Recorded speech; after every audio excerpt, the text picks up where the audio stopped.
Pledge of allegiance. To the flag of the United States of America, and to the republic for which it stands, one nation, under God, indivisible, with liberty and justice for all.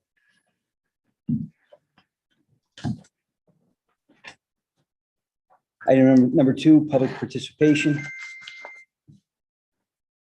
Hearing none, move on. Item number 3, approval of the meeting minutes dated September 14th, 2022. So moved. Motion by Don, seconded by I Steve. second it. All in favor? Aye. Anybody opposed? Communications budget worksheet, ongoing. Any comments to the budget worksheet?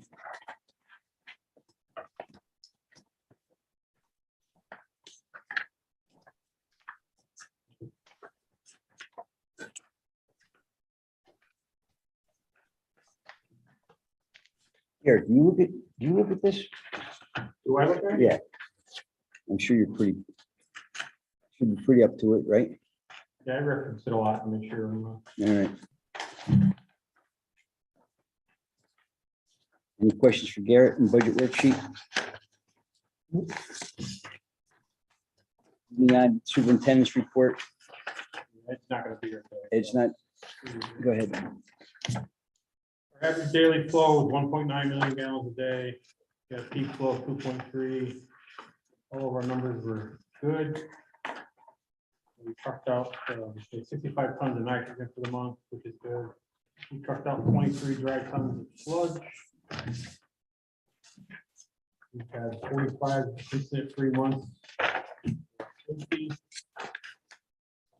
Safety training, because we're getting into winter, we're doing cold weather procedures involving what hoses we can leave on, which ones we can't. Some of them have to start breaking down.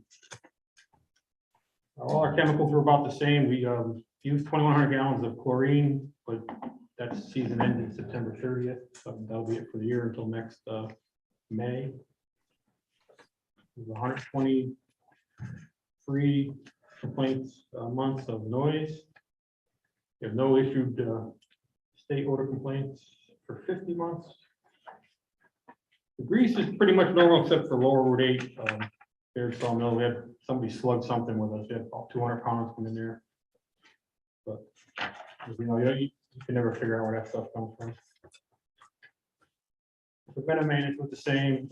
We're in the middle of redoing the head gasket in the middle of our generator, which involved bringing in a temporary generator to take its place for us apart. We repair one of the baskets on the band stream. We had to repair the pump head and the 24-hour sampler. And replace the belts on our grip. Everything else pretty much normal.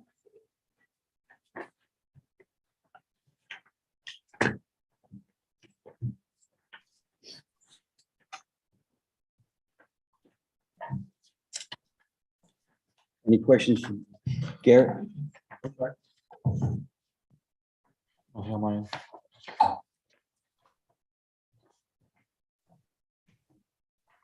Moving on, new meeting schedule, 4C. You got to vote on the meeting schedule.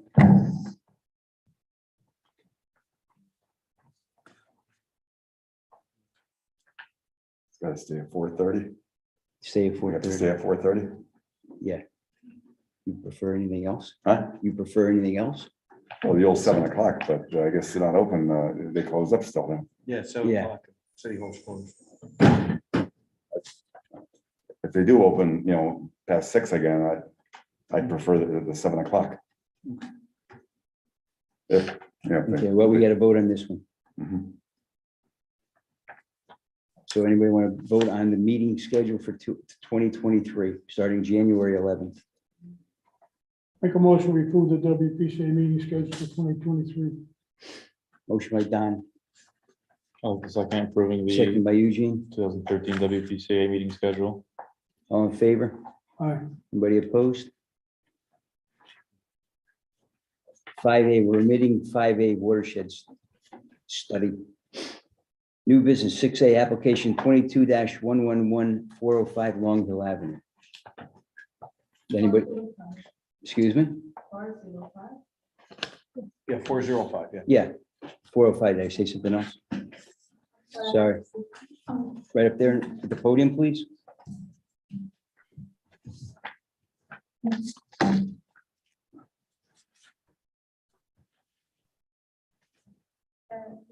So, it was supposed to, the engineer be here, Brad, but.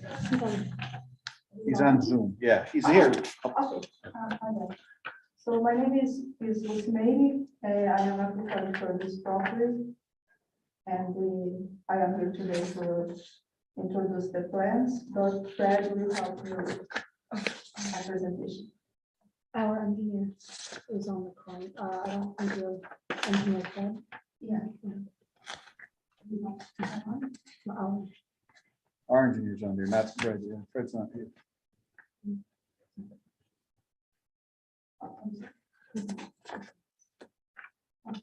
Okay, but I don't have experience in this, so I don't know how I can introduce the plans. So what would your application entail? What are you trying to do? And for the sewer lines, for the sewer lines.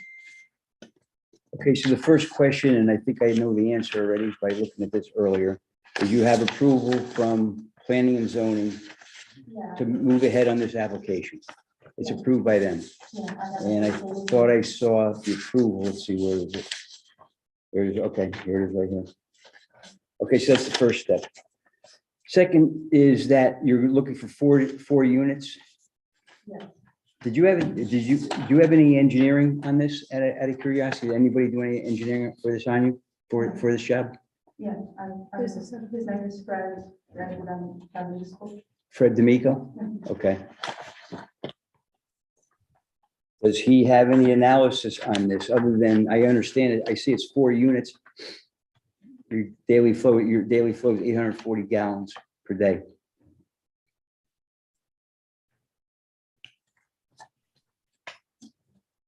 That's fine. That's what I'm getting to right now. Thank you, Pete.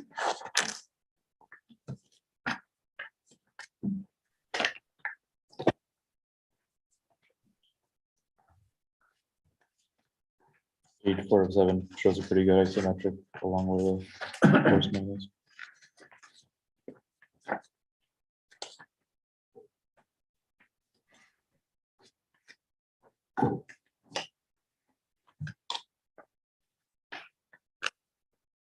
Add on? John, Oh, Matt's sick. Yes. Hi, guys, I'm here. Yeah, sorry, Matt's a little under the weather today. Said that last time. I had a quick question. How many bedrooms are per unit? 4 bedrooms? 4 bedrooms per? Yeah, for that, for this. So one month. Okay, so you have all the engineering data on here. You don't have any floor plan. I don't see a floor plan of your units, what you're planning on doing. Proposed dwelling, so you have 4 proposed dwellings.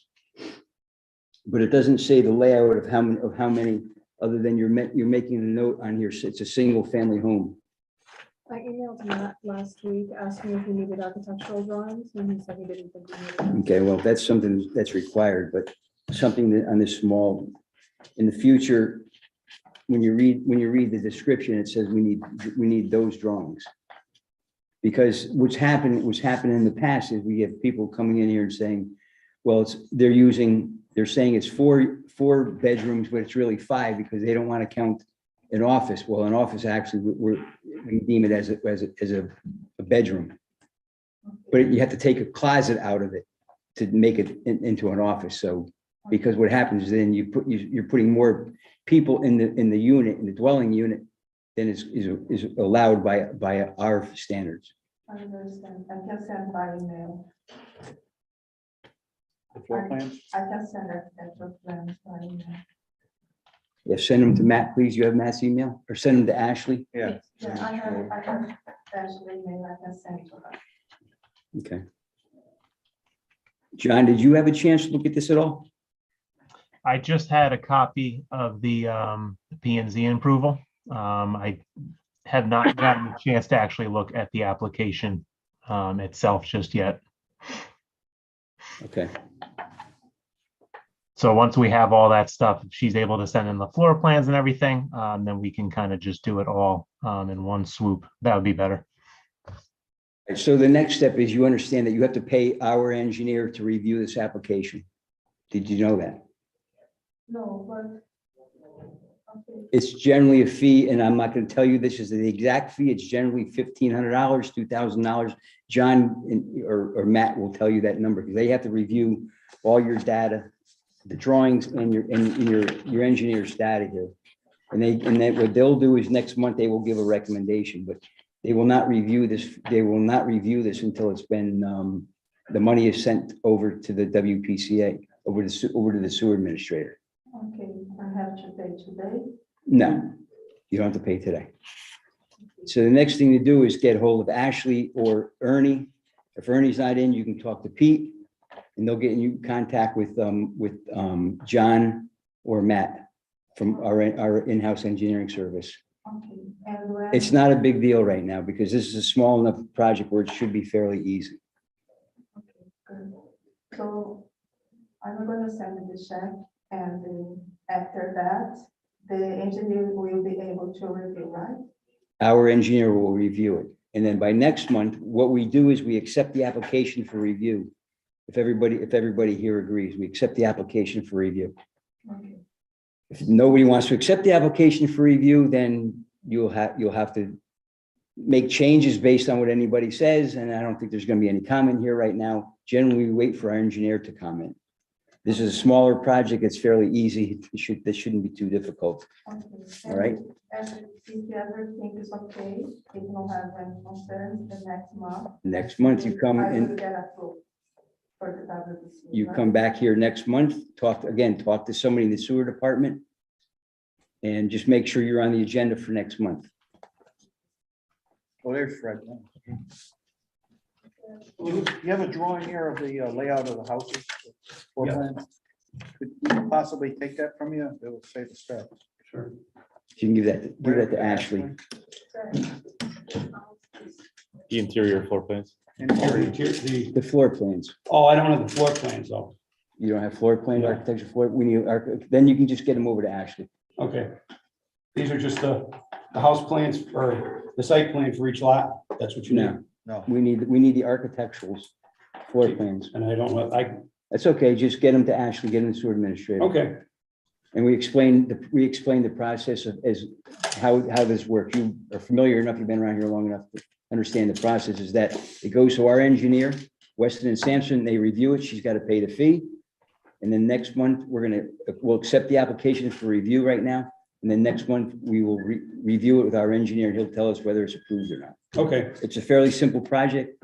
It shouldn't be that difficult. okay. And you usually meet down here, not upstairs. I went upstairs. We've been here for past Okay. 2 years, All right. not allowed to And go back upstairs. so Weston and Sampson, they haven't even looked at it yet. No, Okay. All right, and they won't look at it until she pays that fee. And I'm not gonna tell you, I know what the fee is. It generally $1,500, $2,000. They set the fee. okay. All right, And they want the floor Okay. plans too for the house. That's what the. floor engineer plans said. for each house. Just one house. If they're all the Yeah, same, I think they're all gonna be. if they're identical, then that should be Okay. fine. All right? All right.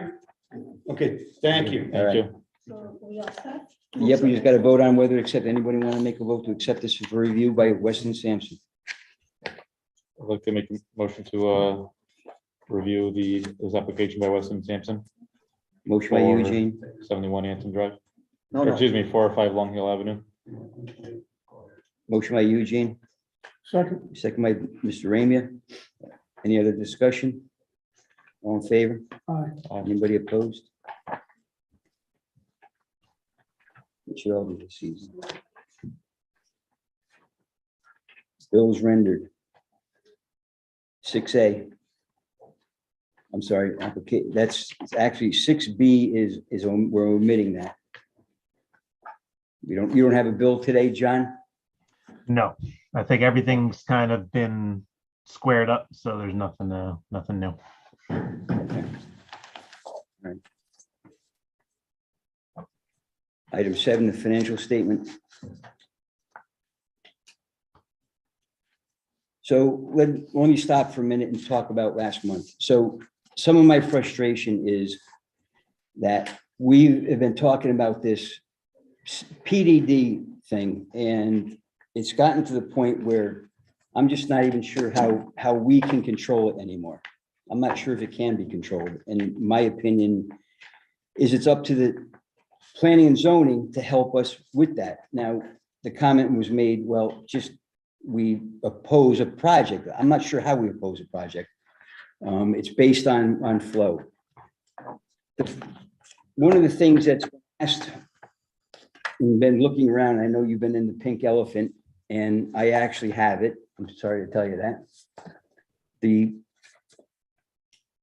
Good Kind O'Day had done a wastewater facilities plan.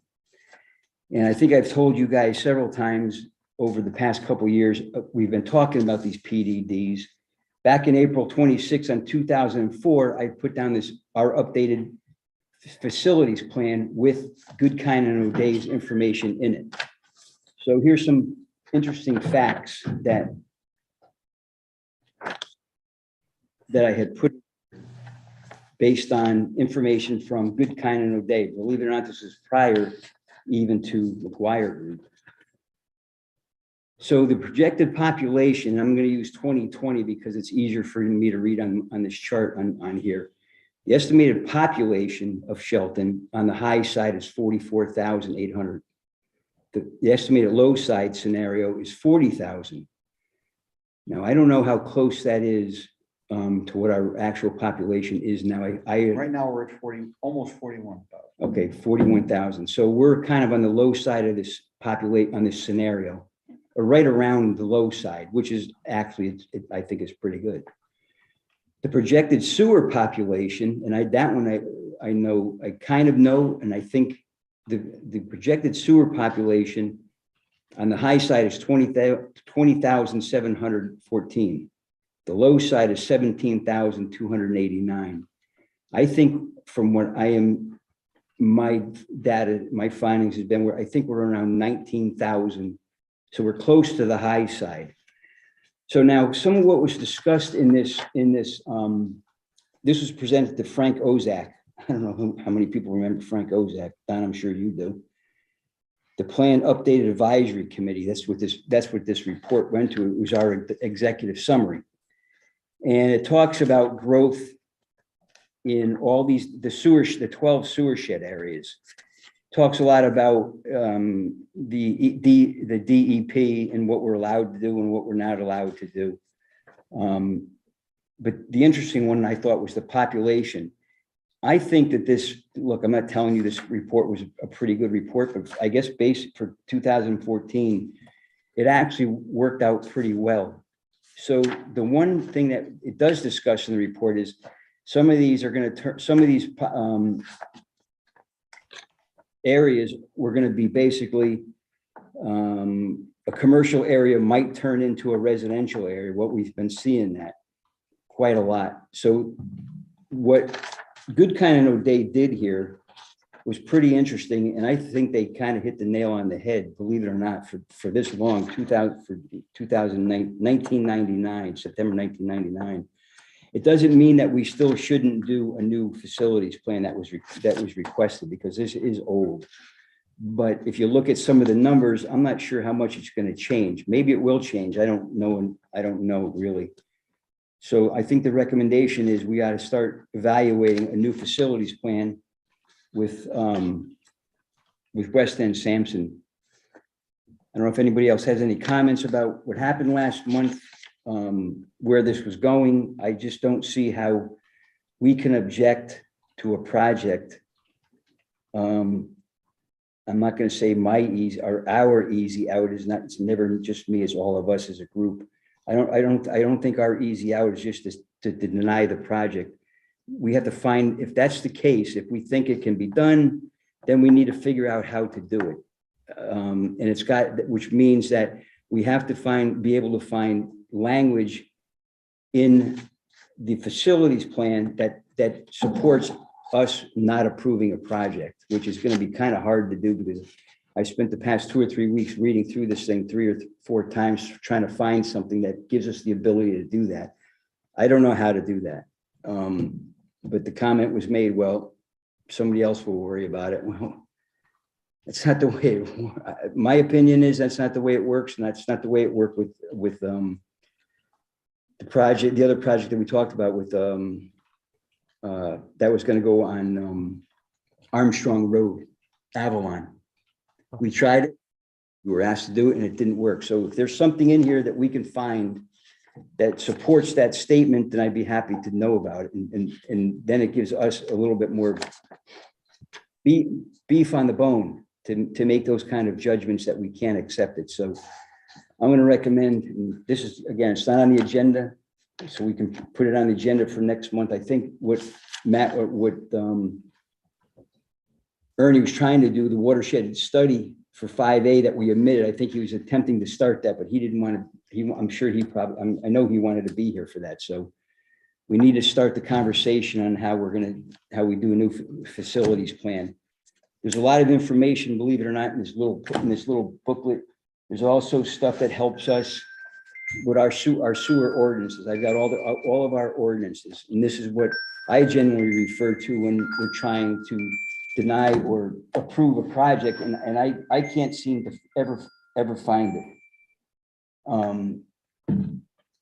So I don't know if you have this ordinance book. Yes, I'm sure. You probably do. So we gotta need to start going through this ordinance to see if there's certain things that we can actually do. And our rules and regulations manual, again, I've been spending the past 3 weeks on this to trying to see if there's a way to do this. There's a lot of stuff in here. There's more information here from Good Kind of No Day. And connection fees and stuff like that. So trying to find this, I know what you were looking for was a needle in a haystack because you didn't even know what you're looking for.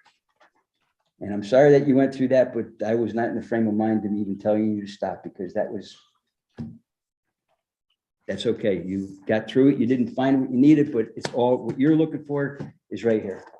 And I'm gonna share it. I'm more than happy to share it. I'm not gonna. I think we have that one too, Mike, the white Huh? one. I think we have the white one upstairs too. when you- Well, I put this one together, yeah. Okay, then maybe we got a copy of it. You might It'd be good to have it. Compare it. you know? Huh? It'd be good to compare it to what we. Yeah, so. And we don't have the other one, though, the first one. Yeah. No, that's worth it. It's weight in gold because if we're gonna find anything, we're gonna find it in some of these documents right here.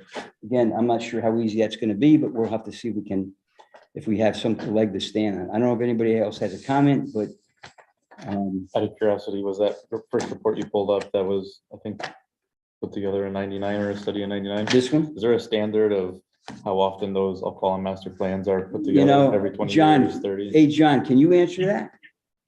I'm actually, plans? kind of funny, we're actually just started helping a different municipality kind of revise their wastewater facilities plan. Typically what they do, I don't know if Sheldon does the same, they have the plan of conservation and development. A lot of times that will kind of have a stipulation or assign tasks to different boards or commissions through the town.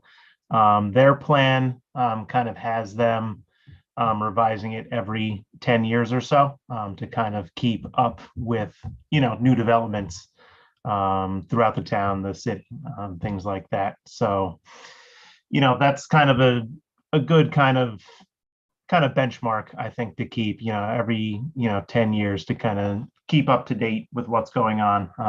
You had kind of mentioned the population kind of growth, kind of, meeting projections, for the most part. So, if you can kind of keep that going, with an updated one, that would probably be best practice.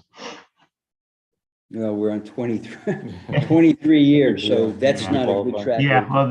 well, the one that we're updating is 37 years old. So, you got them by a little bit, but their problem was they were trying to get it funded. So. All right, well, that held it up just a little bit. We're gonna probably put it on the agenda and have it as a starting point for topic starting next month. Is there any other questions on that? Mike, you said 19,000 or 17,000. Are you talking connections? Sewer connections, yes, Connections, correct. not people. No, I no. mean, the Well, population is no, wait a minute. 41,000. hold on. And a they say minute. 20,000 are hooked up to, people are, in households are hooked up to That's a the, good That's question. the You units know, we use. how much? how many Well, a lot are- of Shelton's on septic, right? So is that Yeah, actually that's what I'm saying, connections that- yeah, to? I think Well, that's a it's good called number, Seward. It's called there's 4 people living in a house. projected and it's sewer. one connection. Well, it's connected, called connected sewer population Is 19? is, if I go, I have to use 2020 because that's where the graph line is. It's 20,714. Yeah.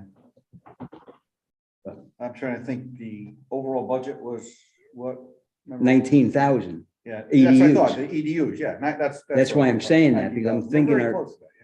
Exactly. So we're a little bit on the high side of the projected sewer population because our EDUs are 19,025, I think, something in the lower 19,000s. Yeah. So it's not, we're on the high side of that, but on the population side, we're on the low side of this estimate, this project, and that was from the comprehensive year ago. This is from the 1987 comprehensive master plan. So it's pretty old. And the population growth goes through the year 2030. So yeah, so that's why I'm thinking that our EDU of 19,000 roughly is in line with this on the high side though. Because I think in what the story tells, if you kind of read into it, is that what the story tells is exactly what good kind of they said in here, is you're gonna get some of these commercials turning into residentials. Like, And- Mark, Huh? like the Mark, Like the mark. yeah. That's exactly right. So, and that's what was discussed in here and in the facilities plan. So that came pretty much true. Back in 87, I think that they're referring back to this Route 8 was called, Don, correct me if I'm wrong, an industrial corridor. In other words, the entire Bridgeport Avenue is the entire industrial Yeah. corridor, knowing that the But Route if 8 I remember expressway- in 8, it wasn't even Route 8 yet. Yeah, it was still. I remember when from Stanford driving up to Litchfield to go see my family in Litchfield, and we used to come up 95, and then you take 25, and all of a sudden Route 8 was not a dirt road, but it was not a highway, Yeah, 2 lane. 2-lane highway. And part of it, if you go up Route 8, part of it's still up in the mountain there. Yeah. So I hike up there. So that's pretty funny to say that. Probably that's what they called it, industrial. And, the Route 8 industrial corridor, that was Frank Ozak's word, if I remember, he would say that over and over again. And the whole idea with those founding fathers, if you will, was to keep the Bridgeport Avenue a industrial, commercial environment, which was restaurants and businesses. American Chain and Cable was the first, and Phillips Medical, and a lot more little ones along the way. There was a machine shop over where our pump station is. A couple of gas stations, a couple restaurants, but it's grown. And like I said, that the Mark probably was the one that was a change. Like you're talking about Avalon down there at Lengenke's, you know what I'm talking about? Mhm. That area there. That'd be another one. Or wasn't Avalon buying on Armstrong Road a commercial? Yeah, I think they were the original one for what they call the bogs. And The bogs, that's- Off the ridge, that was all industrial. Yeah, Fox Ridge was That was supposed to be all industrial. Right, so that's And that's now residential, but not, it's low, it's not 1 acre, it's higher So- density. So this plan is coming true, and that's why we're on the top end of the Seward population, because, and you use Hawks Ridge, if that's what you're talking about, as an example, all these things are so squeezed tight with these PDDs, and as you all know, I've been against them for 3-4 years now, and I vote against them, and that was the argument last week is, what do we do? You tell me what we can do. Well, you let me worry about it. Well, okay, I mean, let's find some meat on the bone first before we take that route. And that's my whole thing about this, is let's find meat in the bone. Trust me, believe me, I can't, I'm gonna tell you, I don't like it a lot. I moved up here from Stanford because I thought this was a great little town and it was gonna remain a nice little, town. And now all of a sudden it's grown like unbelievable. I mean, I can't believe what I've seen in 35 years being up here. And it's like, never in my would have imagined that it would have gotten like this. I don't like it, but hey, that's what the way it works. It's nothing I can do about it. Just try to, abide by our rules and figure out how we're going to try to get some of these not to go through. And the other thing too is, in that some people don't understand, is one of the things we try to raise is the benefit connection charge, remember, is we tried raising it to $1,000 and we were knocked down and said, well, one of our reasons was, well, first of all, it needed to be done because we hadn't done it in 10 years. Second of all, my opinion was we were going to try to stamp down some of this growth on PDDs. Again, we're just one group of 4 or 5 other groups. And that's how I always looked at it, but obviously that didn't come to fruition. So I think in some ways we're trying to do it, but we've only got so much we can do because we're just one entity. And I've always been told we're the most important entity, but sometimes I'm wondering if that's even true or not. But so, Mike, you're saying about the rejecting projects. P and Z approves. It's extremely hard for us. The only excuse would be flow, right? yeah. Well, yeah. That's it. Well, the sewer shed areas were set up to handle so much flow. And a lot of times what you would do, since I've been here since 2010, you'd sort of like say, okay, we're going to increase the sewer flow on this zone, but decrease it on this zone.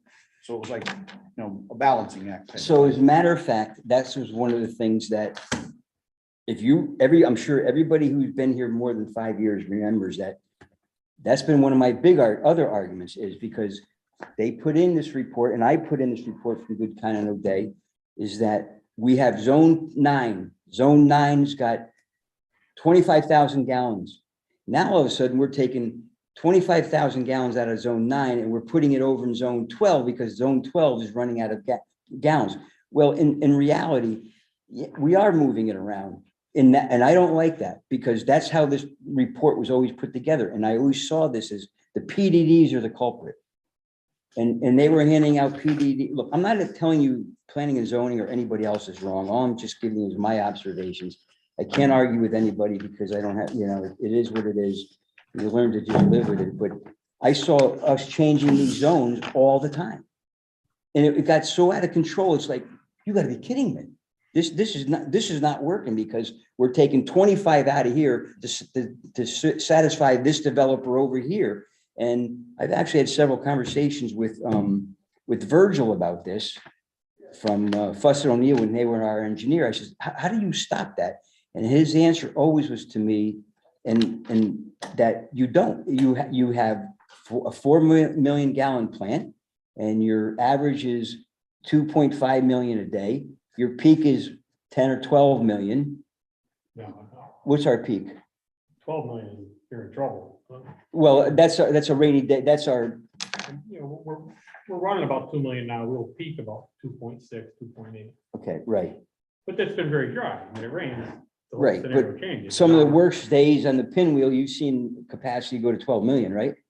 No, Or 10? I don't remember I've what that seen the number. chart go to 12, the 3 pumps running, that's 18. So I don't know the number because our chart only goes to 12. Okay, so that's always been my sticking point, is that we're moving, and we were always told to make sure you maintain enough for downtown. And we've never taken anything out of downtown. We just moved it around. And I was like, never in favor of that. But in the end, ultimately, it's a 4 million gallon plant.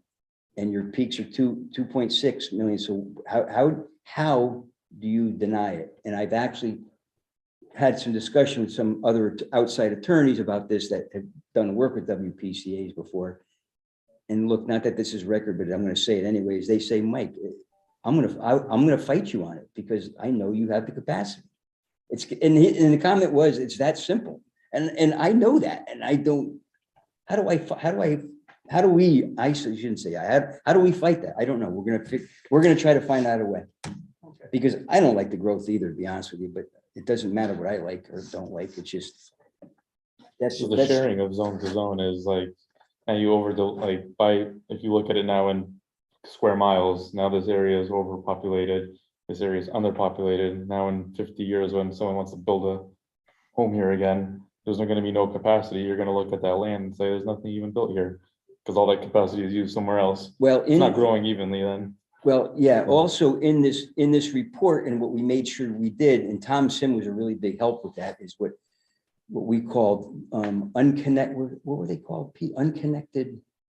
In other words, There's a word- we did it for zone 13, which goes to Stratford, and we still have the map someplace. There's a name, Yeah, they, it's the sewer people, line went down the street and they paid an assessed value, but they didn't connect. Gotcha. So come the it's day reserves. that they want to connect, Okay. okay, we have to leave capacity for them to connect. we did that along and the line. capacity, right, and capacity for somebody that's correct, that wants to connect, that's still on a septic. Wow. So we had to Oh, make sure, gotcha. we had to make sure we saved, if I remember, 72,000 gallons For Stratford. yeah. for Stratford, if I remember that number. It seems to stick in my head. And Tom and I spent a long time with these big maps. You probably remember, we printed maps, we were writing on these maps and saying, okay, where do we think we're gonna put capacity here? How about here? We came up, and of course, Tom is a great guy. Everything was handwritten on a piece of paper. It's like, Tom, do me a favor, put something down, Tom, so we can have it documented. Well, luckily I saved a lot of that stuff, but it's all handwritten, which is, okay, it works. I mean, I couldn't ask him to do any more than he was capable of doing. So that's how that works when you're talking about Long Hill. Yeah, that's zone 13. Now, there's other zones that exist still, but it's not not the volume. I don't mean volume and flow, households that you would see in zone 13. There's other zones like Huntington Street, Right. Huntington, that area where they paid the assessment, but they're still not connected. Right, there's quite a few areas around town in the different 12 or 13 zones that we allocated all this different gallons for. We knew it, and again, Tom, in his wisdom, goes through those stacks of drawings, and he found it. He always found the information, which, my God, I can't believe it, Tom. You knew where everything was. Yeah.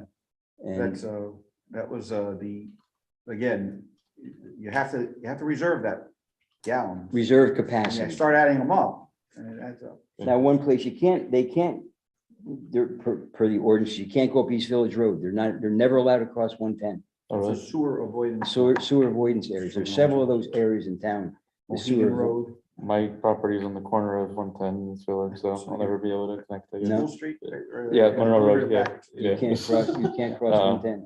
It's pretty close. Yes, So there's areas of Shelton where they're never gonna be able to connect, is that true? I mean, That's right, it. at least in the, the That's East Village Road. It's, East see, that's Village what I'm Road, talking about. Booth Hill Road, basically the high water table areas like Cardinal Drive off Nichols Avenue. Mohegan. With the lower part of Waverly Road, that because of the water table being so high there, those are connected. There's a Meadowlark pump station. That's how that evolved, if you will. And then beyond that, though, like further down Nichols Avenue, like towards the Trumbull line, that's still called an avoidance zone. We have the map Gotcha. here, you see it. Okay. And then it wraps sort of around out to Trumbull, Booth Hill Road, sections of the Booth Hill Road. They just built new housing up there, the corner lot there. Mm. where- I'm Village Mohegan. Corner. Mohegan. AJ. No, the other guy, John Paul from. The old vet Oh, farm. no, that's the end of Waverly. Yeah, the end of Waverly Road, yeah. So So- Eugene, you're SOL. Yeah. And then that Alright. wraps all the way over to Monroe and then comes back down White Hill. So these there's a large, avoidance areas, we're there's a talking large. about a quarter of the city, about a quarter of the city. Oh, God, I don't know. I I'm bad at- don't I'm Probably bad at- half. What, say I that? live in East Village too, and there's a lot of houses. Yeah, there. about half. Like it's 40,000 population, 19,000 EDUs, so it's Right, about yeah, half. so it's about half. All right, anything else? Motion adjourn? Nobody wants to adjourn? Second. Steve, all in favor? Second. Aye. Vote was ordered.